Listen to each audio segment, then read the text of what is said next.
আসসালামু আলাইকুম গাইস, আজকে মালে যাচ্ছি আমাদের বাবুর্চিকে নিয়ে। তার পাও ভেঙে ফেলেছে। সে ফুটবল খেলতে গিয়ে তার পাওটা ভেঙে ফেলেছে। জয়েন্ট ছুটে গিয়েছিল, তাই আজকে ওকে নিয়ে আমরা যাচ্ছি মালে। দেখতে পাচ্ছেন সে পিছনে বসে আছে। তো গাইস, পুরাটা ভিডিও দেখতে থাকেন, অনেক ভালো লাগবে আশা করি। আমরা সরাসরি দ্বীপপুশি আইল্যান্ড থেকে মালে যাব। মালে যাওয়ার পথে 3টা আইল্যান্ডে থামাই।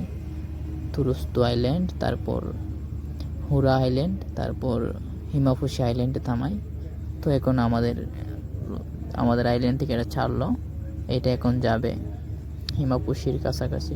হিমাপুশির থেকে চলে এসেছে এখন এই বর্তমানে আপনার এটা এসেছে হুলুমাল থেকে এটা এখন যাবে মালে। আমরা যে জায়গাতে যাব মালে সিটি, মালেতে যাবে। হুলুমালে একটা আইল্যান্ড আপনার মালের সাথে লাগা আর কি, একটা ব্রিজ আছে।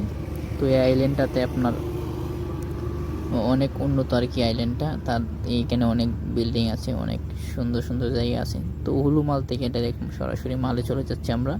মালে যাওয়ার পথে একটা বস্তা লেগে গেছে ফাঙ্কার সাথে।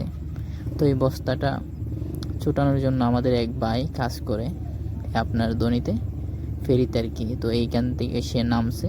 পানি কিন্তু এখানে অনেক অনেক গভীর। তো এখানে নামছে, নামে আপনার এই বস্তাটা ছুড়াইতেছে। এর ভিতরে দেখলাম একটা এরোপ্লেন। আপনার এইটা পানিতে নামতে পারে আর কি, পানিতে ল্যান্ড করতে পারে। এইটা যাচ্ছে রিসুট। এইখানে দেখতে পাচ্ছেন বড় বড় জাহাজগুলি, এগুলা ইউরোপ থেকে আসে। তো এগুলো আপনার রিসুটের জাহাজ, তারা রিসুটের লোকেরা কিনে নিয়ে আসে। তো ভাই অনেক কষ্টের পর বস্তাটা ছুটাতে পারলো।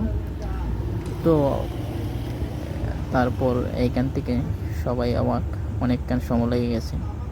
তো টাইম টু টাইম এই দেশের সব কিছুই, কিন্তু এটা অনেক সময় লেগে গেছে। এখন আমরা মালে যাচ্ছি।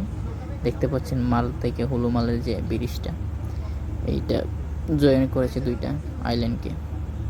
তো এখন মালে যাচ্ছি আমরা। মালে চলে এসে পড়েছি। আমাদের সাথে ট্যুরিস্টরাও আছে, তারাও আমাদের সাথে আমাদের আইল্যান্ড থেকে এসেছে। তো এখন আমরা মালে নামতেছি। তো মালে আপনাদেরকে আরও কিছু দেখানোর চেষ্টা করব। আমাদের এক বড় ভাই আসবেন, সে আমাদেরকে নিয়ে যাবেন। এই যে আমাদের বাবুর্চি, তার পাও ভাঙ্গা, ল্যাংটে আটতেছে। ফুটবল খেললে অনেক ব্যথা পাইছে ভাই। বিদেশের বাড়িতে কেউ ফুটবল খেলবেন না আশা করি, আর খেললে উস করে খেলবেন, বুট দিয়ে খেলবেন।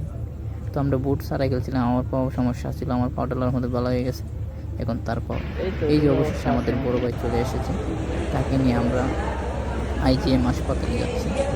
এইখানে এক্সরা করবো। এক্সরা করার পরে ডাক্তার দেখে আর চাইলেন থেকে এখন এক্সরা করা যায়। তো এক্সরা করে আমরা এখন যাবো। তো এক্সরা করা শেষ হয়ে গেল। মালে আসছিলাম, মাল থেকে এখন চলে যাচ্ছি আবার আমাদের আইল্যান্ডে। এই যে আবার আমাদের সাথে ট্যুরিস্টরা এসেছে, দেখতে পাচ্ছেন সবাই আপনার যাবে আমাদের আইল্যান্ডে। আমরা যে আইল্যান্ডে থাকি তারা মনে টুরিস্ট যাবে, সামনে যে যারা আছে সবাই আমাদের দ্বীপপুশি আইল্যান্ডে যাবে। আসলে ফেরিতে উঠলে নাকি আমার মাথা ঘোরায়, কারো কী হয় তা আমি জানি না।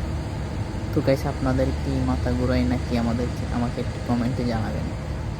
তো ফেরিটা আসলে খালি ছিল, এতটা বড় ছিল না। বর্তমানে জানেন যুদ্ধর অবস্থা, আপনার ভয়াবহ অবস্থা। এই জন্য এই দেশে ট্যুরিস্টরা অনেক কমে গেছে। কিছুদিন আগেও প্রচুর ট্যুরিস্ট ছিল, এখন অনেক কমে গেছে, নাই বললে চলে। এইগুলো আসেছে আর কি পুরো। তো গাইজ, ভালো থাকবেন, সুস্থ থাকবেন। আমাকে লাইক, কমেন্ট, শেয়ার করুন। আমার চ্যানেলটি সাবস্ক্রাইব করুন, আমার পাশে থাকুন। ধন্যবাদ।